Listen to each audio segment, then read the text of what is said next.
अगर इन 4 राज्यों का अगर हम जिक्र करें,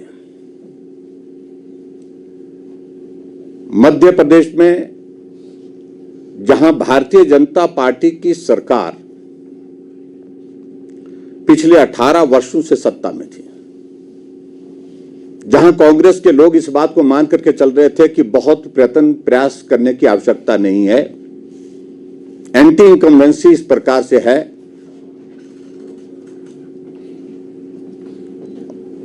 और वहां आसानी से कांग्रेस पार्टी की सरकार बन जाएगी। लेकिन हमारे लिए प्रसन्नता का विषय है कि मध्य प्रदेश में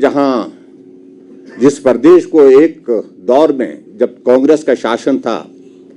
एक बीमारू राज्य के रूप में जाना जाता था, भारतीय जनता पार्टी के 18 साल के शासन में हर क्षेत्र में वहां पर प्रगति हुई और उस प्रगति को ध्यान में रखते हुए और नरेंद्र भाई मोदी जी के नेतृत्व को मजबूत करने की दृष्टि से फिर से भारतीय जनता पार्टी को प्रचंड बहुमत के साथ अपना समर्थन दिया वहां की जनता ने, और इसलिए वहां की जनता का भी हम आभार व्यक्त करते हैं। और इसी प्रकार से राजस्थान में जहां पिछले 5 वर्षों से कांग्रेस पार्टी की सरकार सत्ता में थी और कांग्रेस पार्टी के सबसे वरिष्ठतम नेता वहां पर बतौर मुख्यमंत्री काम कर रहे थे, और बतौर मुख्यमंत्री 5 वर्ष काम करने के पश्चात बहुत सारे उन्हें लोक लुभावनी बातें की,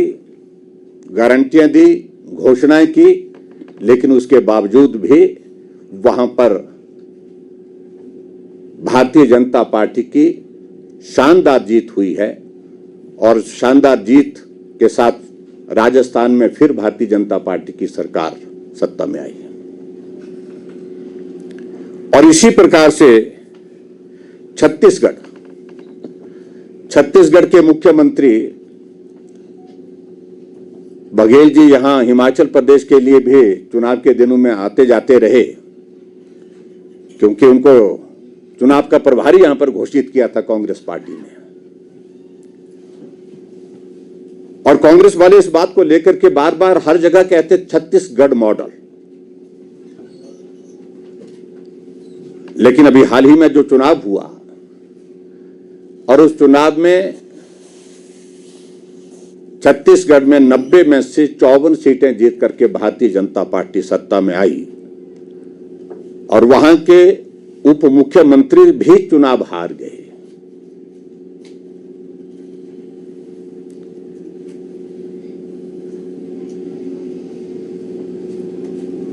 संयोग से मुझे इन राज्यों में जाने का अवसर प्राप्त हुआ। हमारे जिम्मे एक काम विशेष तौर से लगाया गया था कि जो गारंटियां दी गई है हिमाचल प्रदेश में कांग्रेस की सरकार द्वारा, जिनमें से कोई गारंटी अभी तक पूरी नहीं हुई, उसका जिक्र करने के लिए लोगों के बीच में वहां पर हम अपनी बात कहने के लिए जाएं। मुझे चारों राज्य में, जिन राज्यों का मैं जिक्र कर रहा हूं, तेलंगाना में भी जाने का भी मौका मिला, राजस्थान में भी जाने का मौका मिला, और छत्तीसगढ़ में भी और मध्य प्रदेश में भी। और मैंने इस बात को देखा कि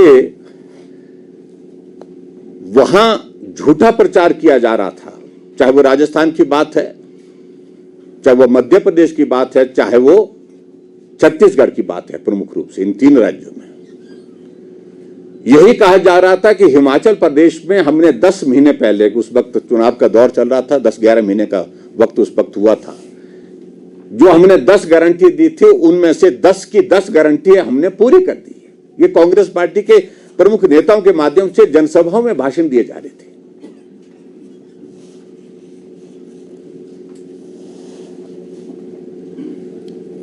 लेकिन हमने भी अपनी बात वहां पर पत्रकार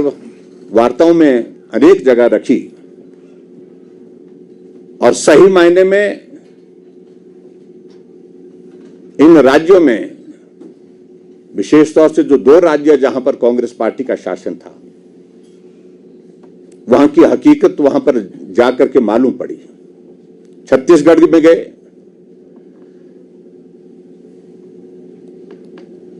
और वहां पर जिस तरह के स्कैम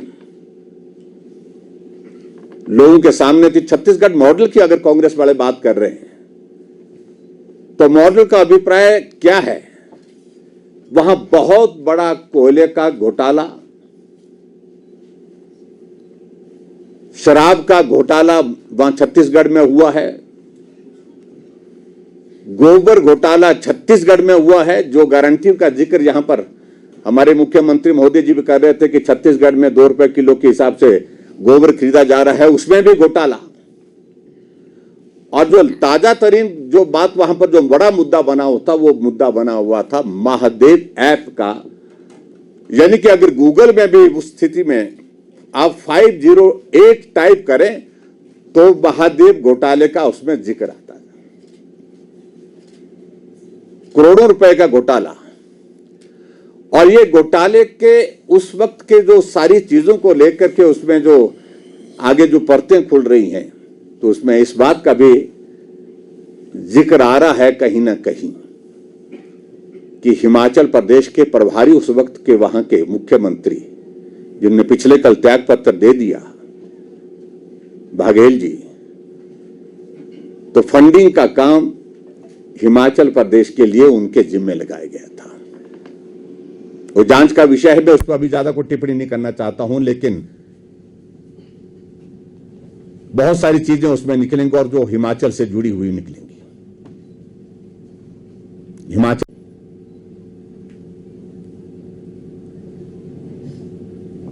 लेकिन उसके बावजूद भी कांग्रेस के लोग बोल रहे हैं कि छत्तीसगढ़ मॉडल, चाहे वो हिमाचल प्रदेश की बात है चाहे दूसरे प्रदेशों की बात कहें, जहां इतने बड़े स्कैम हुए, कोयला घोटाला वहां पर हुआ, शराब घोटाला वहां पर हुआ, गोबर घोटाला वहां पर हुआ, और महादेव ऐप का जो घोटाला जो जिसका मैंने जिक्र किया 508, इस तमाम घोटाले के बावजूद भी उसको उस मॉडल को अडॉप्ट करने की बात कर रहे हैं। और उसी प्रकार से अगर राजस्थान में हम गए तो राजस्थान में आपने देखा होगा लाल डायरी का जिक्र हुआ। आप गूगल पर टाइप करेंगे लाल डायरी, तो लाल डायरी का जिक्र होते हुए लाल डायरी में एक मंत्री उनके मंत्रिमंडल में हुआ करते थे राजस्थान कांग्रेस की सरकार के दौरान, जिसने सारे घोटाले का जिक्र उसमें किया हुआ, पैसों का जिक्र किया हुआ, क्या क्या सारी चीजें, उन बातों को लेकर के मुख्यमंत्री को उनको मंत्रिमंडल से हटाना पड़ा, और हटाने के बाद उनने उनका खुलासा किया है। और राजस्थान में 19 पेपर लीक हुए, ये बहुत बड़ा मुद्दा था वहां पर।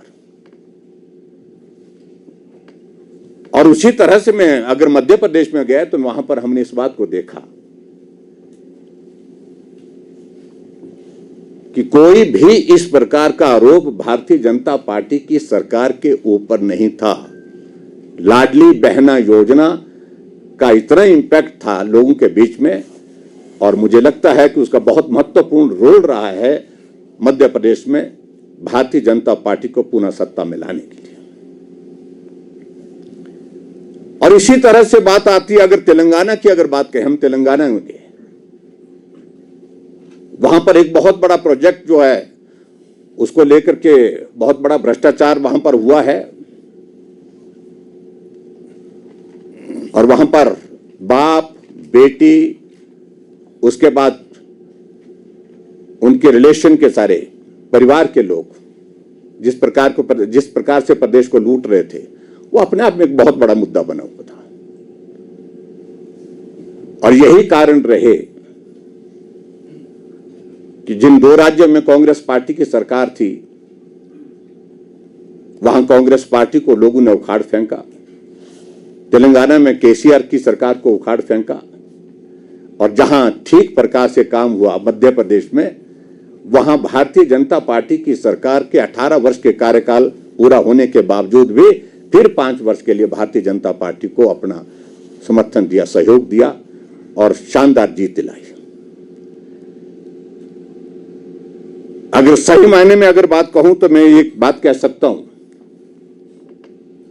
कि मोदी जी का करिश्मा, मोदी जी की गारंटी, जिसमें गारंटी को पूरा करने की गारंटी, इस पर लोगों ने विश्वास किया और भरोसा किया है।